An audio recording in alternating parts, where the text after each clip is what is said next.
Hey everyone, Sean Dowen here, and in this video I want to go over the income report for May 2020. Now, if you've been watching my videos for a while, you know that my income from Amazon was stuck at the same level for a very long time. I was making around $15,000 pretty consistently for about a year, so a very long time, without any growth. And last month in May, I finally broke that barrier and I passed the 20K a month barrier, and I ended up with making, I think it was 21,000. I'll give you the exact number later on. And this was something, it wasn't like surprising to me. The reason why is because I knew exactly why I was stuck at 15K, and I had a plan to change it and, kind of get away or get out of it. It took a couple months to really see the plan take shape. However, it is working, and what I'm doing is working. So I want to show you what I did to kind of break away from it.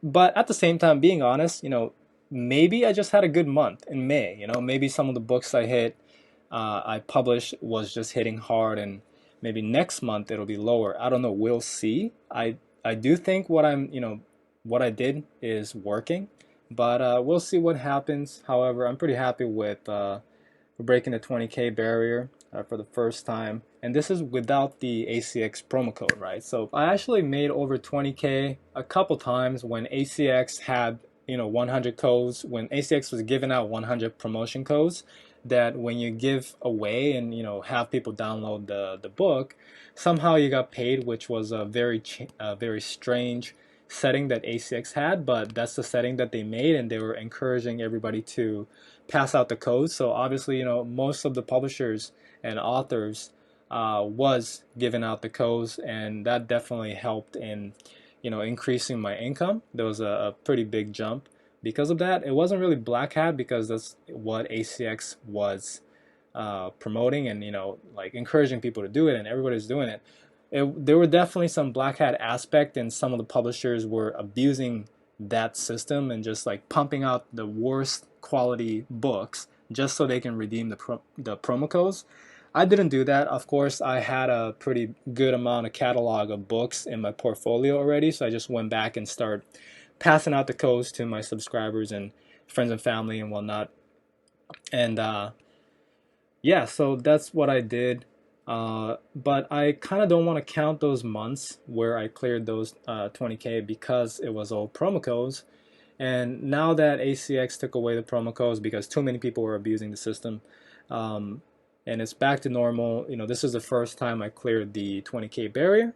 So I'm pretty happy about that, and I want to go over what I did. So first, with KDP, I made $8,355. I'm just going to go over this real quick just so I can get to the next point. Ingram Spark US, that was a pretty good month, 3,574.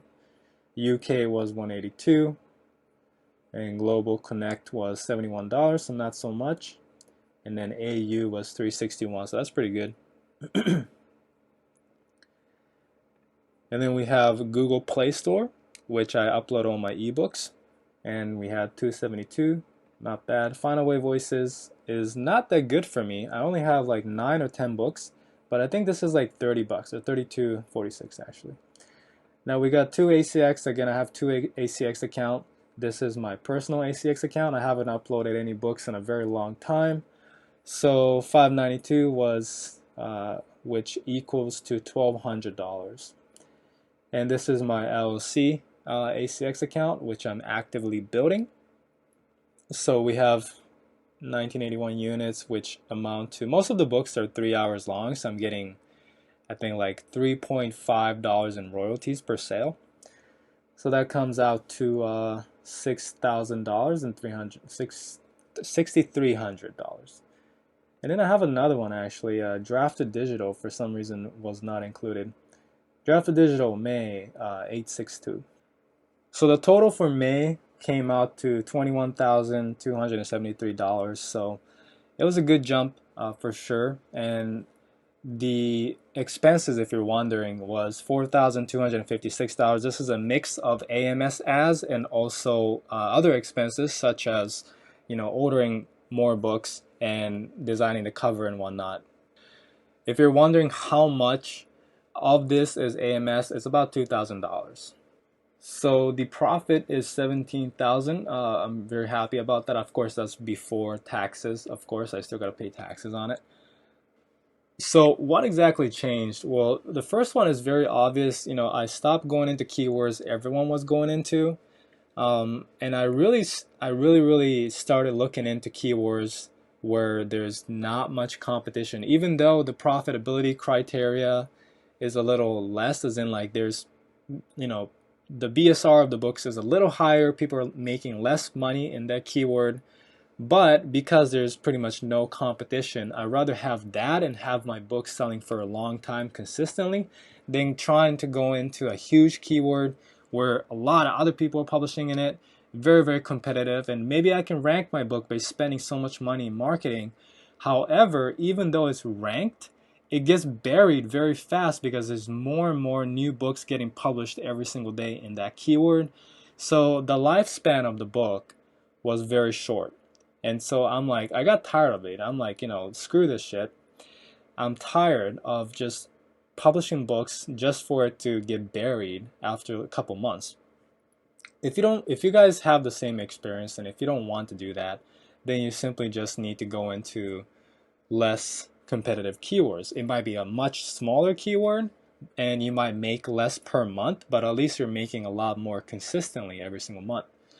So that's what I did, and this is kind of the illustration I made. Is say you're making like $1,000 from 5 books, so each one is making $200.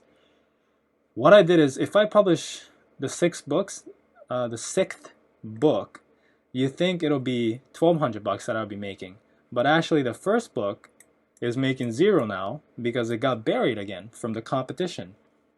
So then I go and try to like publish faster, right? Because I want to increase my income. So I published 2 books. So you think this will be an extra $400 a month. But no, because the last 2 books that I published is now dead because it's buried by the competition. So I was kind of in this rat race for a while, and that's what I've been doing. And I felt that I had to make a change. So what I did, as in the changes that I made a couple months ago, I think it was like 5-6 months ago, where I realized this, and I'm like, okay, I gotta stop going into these huge keywords, and now I'm going to publish in keywords that are much less competitive, and that it can last me a longer time. So I started doing that, and then obviously the books started to last longer, and especially because I was publishing under my brand. So that's the point number 2, is I stopped shotgunning books, meaning I stopped going into multiple niches just because the keyword was profitable. I stopped doing that because, again, it's the same thing, right? If the keyword is profitable and I'm shotgunning, then other people are trying to shotgun too in the same keyword, and it's gonna get buried. So I really got tired of this, so I stopped doing it and I started publishing only under my brand. And yeah, it kept on building. I mean, it really helps to build my brand, build my email list as well. And because of the email list and my following, I can really boost the book initially and market it effectively to rank once the book comes out. But not only that, but the keywords that I'm going into is much smaller and much less competitive. So it just kept on stacking. Every time I published a book, the income kept on stacking, and the book isn't dying out yet, right? Because I'm focusing on high quality books, it's not dying, it's not getting bad reviews, it's actually getting positive reviews over time. And because of the keyword is good and it's untapped, it keeps getting sales. And of course, I'm helping it out with AMS ads too. But that's pretty much what I did. I just kept on going and kept on going, and it just kept on stacking.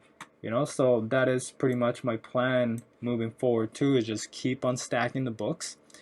And yeah, keep increasing from here, and we'll see how it goes. I'm not gonna lie to you and say I figured everything out.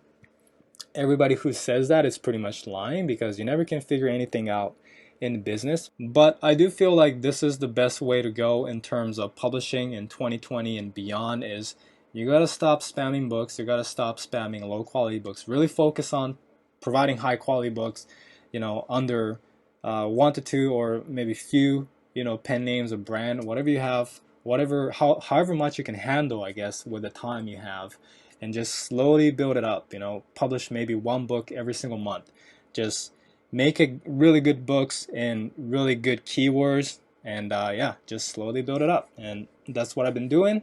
It seems to be working very well, and that's what I will continue to do. So I'll update you on the progress. But hopefully this video was helpful to you, and if you guys enjoyed it, make sure you leave a like, comment if you have any questions, and subscribe if you haven't. I'll be updating more. I'll be making more videos like this where it's more of a case study of what I'm doing and what's working. And if you haven't checked it out yet, every single thing that I did is basically just following the free step-by-step publishing course that I created. You can check it out. I'll leave a link in the description. Literally everything from keyword research, finding these untapped keywords, is shared in the free course.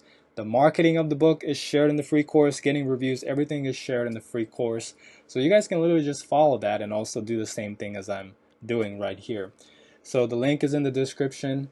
And yeah, I'll see you guys on the next video. Bye.